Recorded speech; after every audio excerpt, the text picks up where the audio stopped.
COP 29 recently अभी Azerbaijan की capital Baku है, वहाँ पे अभी 11 नवंबर टू 22 नवंबर तो 12 डेज के ड्यूरेशन में this event happened. So COP is Conference of the Parties. So this was the 29th edition and this happened in Azerbaijan, Baku. So we'll discuss what were the key takeaways from this event, from this summit, where more than 190 countries participated, and we will also discuss what were the final outcomes of this event. Okay. Right. So introduction.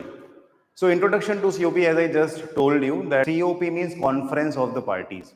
So Conference of Parties, the parties here is all the countries in the world, those get affected by the environmental changes, right? So almost every country will get affected. So almost all the countries in this world are the participants of this event. So more than 190 countries participated, and this event happens every year. And this year it happened in Azerbaijan, Baku. So why do they meet?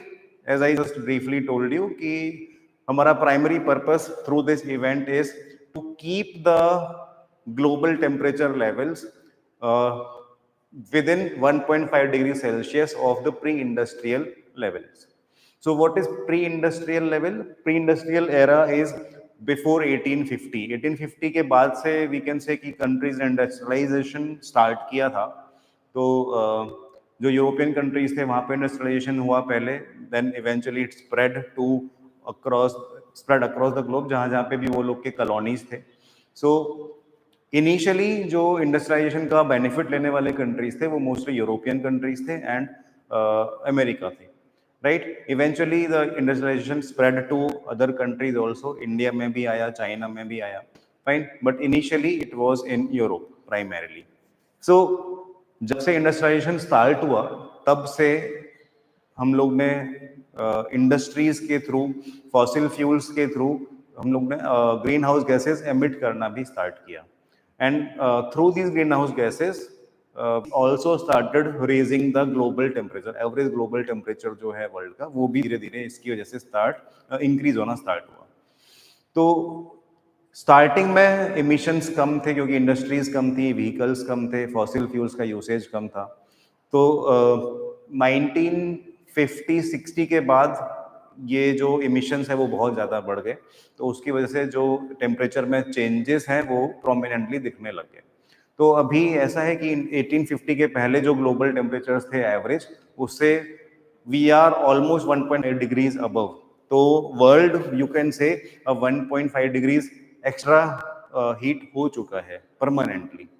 So through these events the effort is being made to keep this temperature at that only, कि वो और ऊपर ना बढ़े, 1.5 degree से ऊपर और ना बढ़े. क्योंकि अभी 1.5 डिग्री ही टेम्परेचर बढ़ा है, जो सुनने में लग सकता है कि बहुत कम है, कुछ फर्क नहीं पड़ता, बट सिर्फ इतना टेम्परेचर चेंज होने से भी we can see a lot of climate events जो नॉर्मली नहीं होते थे अब होने लगे हैं.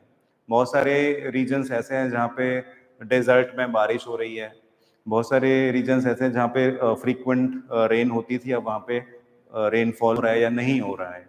सो बहुत सारे क्लाइमेट एडवर्सिटीज अब इसकी वजह से लग गए हैं. So the purpose of this event is to keep the global temperatures within 1.5 degrees of the pre industrial levels, right. So ये जो इवेंट है, this was the 29th event. तो ऐसे 8 इवेंट्स पहले हो चुके हैं. So when did this start? This started in 1992. बीच में कुछ ईयर्स में ये नहीं भी हुआ था.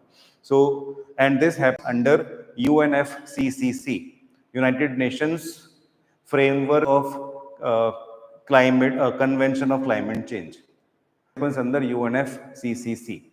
सो यूनाइटेड नेशंस के अंडर ही बहुत मेजर कंट्रीज हैं. तो यूनाइटेड नेशंस में ही ये अलग से एक फोरम बनाया है जहाँ पे डिफरेंट कंट्रीज आके अपने चैलेंजेस, अपने वी कैन से अपने प्रोमिसेस रख सकते हैं that towards the climate change और towards the green future we would commit this much, कि हमारे कंट्री से हम लोग इतने सारे इमिशंस कम करेंगे, इतना कार्बन इमिशन कम करेंगे, या हम लोग इतना ग्रीन एनर्जी की तरफ शिफ्ट होंगे. तो ये सब टाइप के प्रोमिसेस भी कंट्रीज इस इवेंट में आके करते हैं, right? So this is the introduction of COP. Now what were the key discussions at this specific event?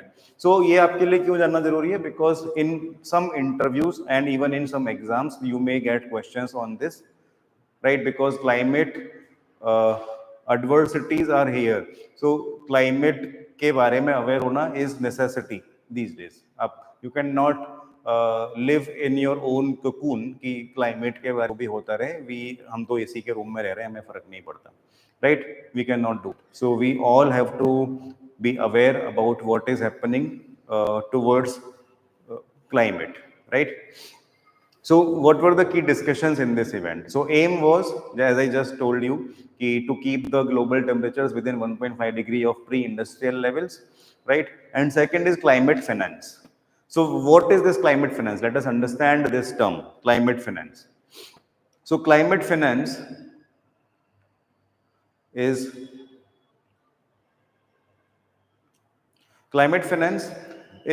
that climate finance means there are some countries which took the advantage of industrialization in the beginning, and when everybody thought that industrialization is good for our growth, nobody thought that this industrialization will also impact the climate. Nobody thought that in the beginning. So those countries which took the advantage, they are now developed countries because they industrialized in the very beginning. So they have developed now, their lifestyle, their per capita income, they are all in the higher range, right? So now these developed countries, they have contributed immensely towards these emissions. So when we meet today, now the requirement is to cut these emissions first. That means to give up on the industrialization. There are some countries like India also which have not industrialized yet.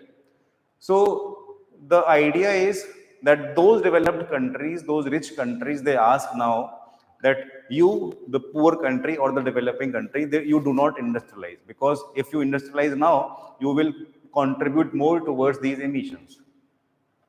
तो आप industrialise मत करो. But these countries से कि फिर हम अगर industrialise नहीं करेंगे, then how do we pull our people out of poverty? हमारे लोग जो अभी इतने गरीब हैं, वो लोग कैसे पॉवर्टी से बाहर निकलेंगे? So that is the main challenge. So they say that okay, because we are developed, we already have made a lot of money through our industrialization phase, so we will pay some amount to you, and this amount you can use to reduce your emissions and also to mitigate the effects of climate change that you may have.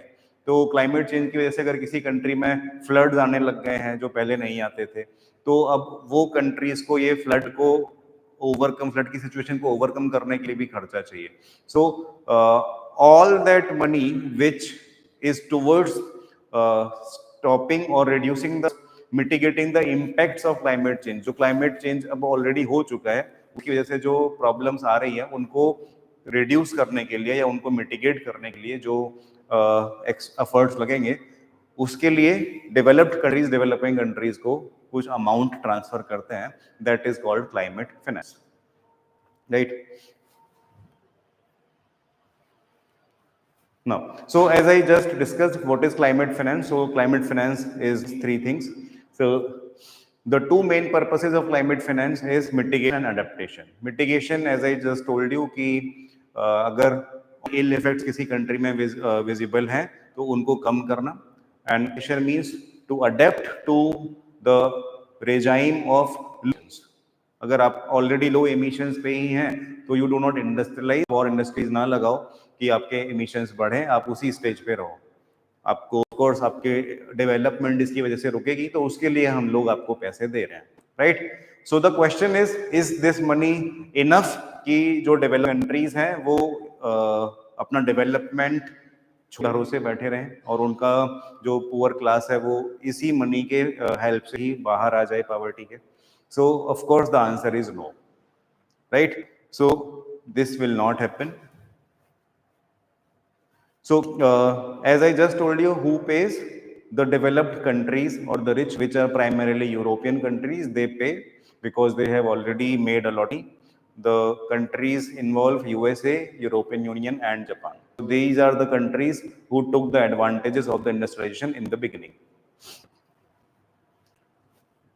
So at this stage, we should also understand who are the biggest emitters of these greenhouse gases, these gases which are responsible for the warming of the world, who are the biggest emitters of these gases. So right now, the biggest emitter of these gases is China. It contributes, we can say, if we can use this word, contributes 31% towards the greenhouse gases, GHG emissions. Right? GHG here is greenhouse gases. USA contributes 1/5 of those emissions, which is 20%. Right? India, on the other hand, because we are all Indians, so we would want to compare India with these countries. So India contributes only 4% of those emissions, while Indian population is 17% of the world's population. So we are almost 1/5, 1/6 of the world's population, but we contribute only 1/20th of the greenhouse gases that are emitted by the world in a year. So India is very responsible in this regard. Our consumption is very less. We waste much less as compared to our American counterparts.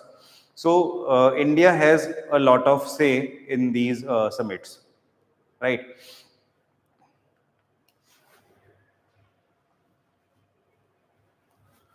So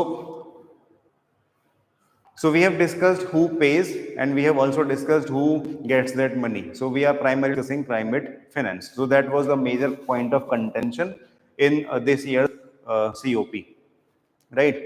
So the developing countries, which primarily involve African countries and Asian countries, they are all more or less developing countries. So these developing countries demanded that every year 1.3 trillion dollars, 1 trillion is 10 raised to 9, right? So every year 1.3 trillion dollars should be given to these developing countries from the developed countries, and this payment should at latest by 2030. We are right now in 2024, तो 6 years time था कि आप इतना पैसे arrange कर लो and then 2030 के बाद से एवरी ईयर हमको 1.3 ट्रिलियन डॉलर्स पे करना स्टार्ट कर दो. So that was the demand. तो एज आई टोल्ड यू कि डेवलपिंग कंट्रीज के साथ जो एक्सपेक्टेशंस है वो बहुत हाई है. Developed countries they are free to still emit their emissions, right? But developing countries are not allowed. They are being forced कि आप आपका इंडस्ट्रियलाइजेशन नहीं करो, आपके कंट्रीज में इंडस्ट्रीज मत लगाओ, आपके कंट्रीज में डेवलपमेंट मत लाओ, राइट? और हमसे पैसे ले लो उसके अगेंस्ट, राइट?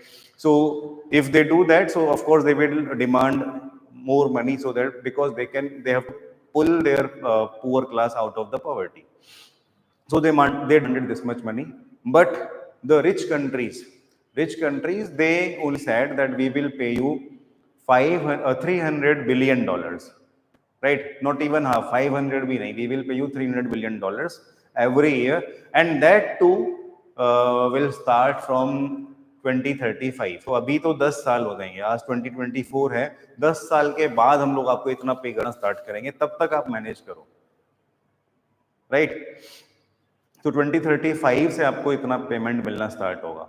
एंड इसमें भी this money will not B free कि आप बस ले जाओ और आपके यहाँ पे इंडस्ट्रीज मत लगाओ. You can use money for your development and for the welfare of your people. नहीं, this money, if a country takes a loan from other country, then that loan will also be counted in this 300 billion, and that loan will be given the market rates. तो वहां पे तो कोई advantage हो ही नहीं रहा है कोई डेवलप कंट्री को.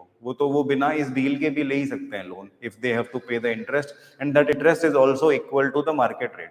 उस इंटरेस्ट में भी उनको कोई कंसेशन नहीं मिल रहा है.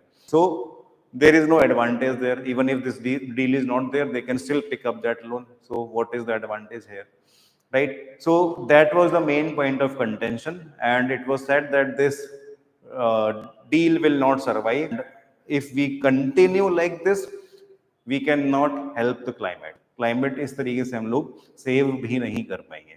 As you can see, these are placards that were shown in the event, in the summit itself. ये रास्ते पे दिखाए जाने वाले placards नहीं है, वो उसी इवेंट में जो डेवलप्ड कंट्रीज थे उनके सामने दिखाए जाने वाले placards हैं, right? So the summit, the climate finance part of this summit, it was all we can say it was all rubbish. On the part of developed countries, they say that we don't have this much money to pay. We have our people to take care for, we have our own expenses, so we cannot pay this much money. So they show complete inability to pay this much amount of money. So the point is, they may be correct, but the developing countries think that we cannot survive on this much money, so we will have to invest. Then only one thing will suffer, and that is climate. Right? So that's how the world is right now. So now, being the responsible citizens, how can we help, or what is being done out of these summits, right? So you can think of the irony: 192 countries, representatives from 192 countries, they flew in a city called Baku just to tell us that you don't fly, right? Because when we fly, so the emissions from the aeroplane, they also contribute to the greenhouse gas emissions, right? So that is the irony of the things. So the point is, if we leave this COP29 thing aside, we assume that nothing will change in at least 10 years to come. So what can we say about, what can be done about this? So political class is obviously not interested in solving the problem, because they, almost all politicians think that we are there for 3-4 years, then a new person will come and then it will be their problem, right? So that is how probably the politicians think. And in these events, the politicians are there who come to do the negotiations, right? So it is nobody's problem, we can say, because whenever the next election happen in their country, it will be the problem of the next person. Okay? So that's how the things are. So what can we do about these events?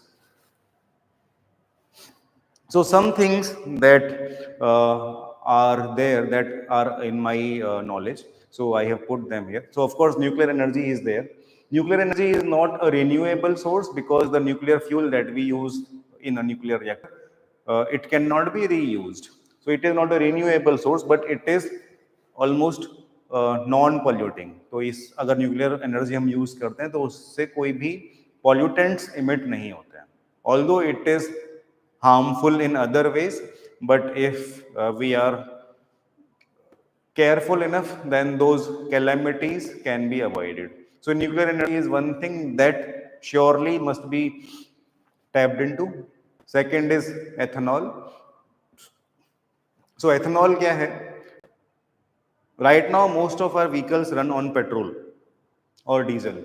So these days EVs have started coming in, but अभी भी EV का penetration बहुत कम है as compared to petrol vehicles. Now, petrol vehicles are there to stay, because EVs के साथ issue ये है कि not everywhere we have that charging infra. तो इसकी वजह से EVs हर कोई इंसान हर ज्योग्राफी में यूज नहीं कर सकता. तो petrol diesels are there to stay.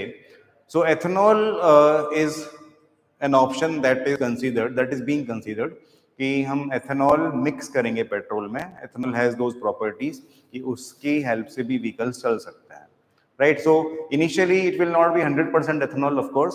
So initially the plan is to mix 20% ethanol to the petrol, and ethanol की वजह से जो emissions होंगे, those emissions are not greenhouse gases. They are manageable emissions. Of course, emissions तो होंगे, but those emissions will not be greenhouse gases. And ethanol can be obtained from the crops like maize or sugarcane. तो इसके लिए हमें fossil fuels को निकालने की जरूरत भी नहीं पड़ेगी, right? So that is how we can cut down on fossil fuels. Ethanol अगर हम यूज करते हैं तो we can cut down the usage of fossils. Petrol and petroleum का यूसेज उसकी वजह से कम हो सकता है. So that is one thing जिसके डायरेक्शन में at least India is moving ahead, moving forward, right? Then there are some other points जिसके क्लिप्स मैंने यहाँ पे डाले. Second is, next is climate sails. So in earlier times जो waterways transport होता था, it used to happen with the help of course boats, and those boats didn't run on petrol, because उस समय petrol था ही नहीं. तो those boats used to run with the help of wind sails, right? So then diesel arrived, petrol arrived, so all the ships switched to diesel engines or petrol engines. So now the thing about the shipping industry is there are more than 1 lakh shipping vessels across the globe, and they contribute 3% to the GHG emissions of the globe, greenhouse gases emissions. So this 3% is a huge chunk. If this can be reduced, that will help. So now what is happening is new ships that are coming in, they have these wind sails installed on their body. So of course there is a diesel engine because not everywhere you will get wind which is appropriate for sailing. But wherever we have that wind available, we will switch off the diesel engine and we will only use the wind energy. So that is how the shipping industry is switching towards sails. Even the old ships which have been in function for so many years, they are now trying to install wind sails so that they can cut down on their diesel bill and also contribute towards the climate cause, right? And the next is this product is being made in the country named Finland.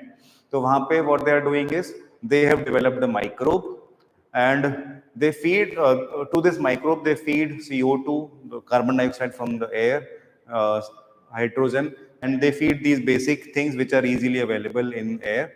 And basically they are producing protein out of thin air. So they have a microbe and other components are all available in air.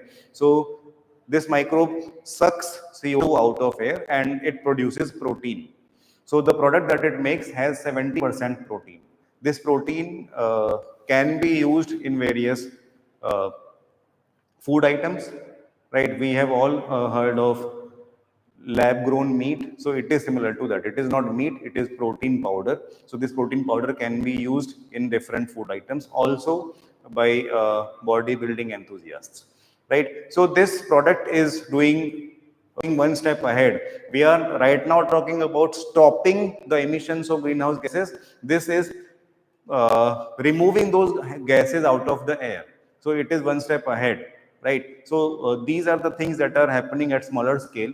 Probably there would be other things that are happening, but we don't know. So you can research on these things. You can come up with some new ideas of your own, because this problem is everybody's problem and we all have to solve it. Thank you.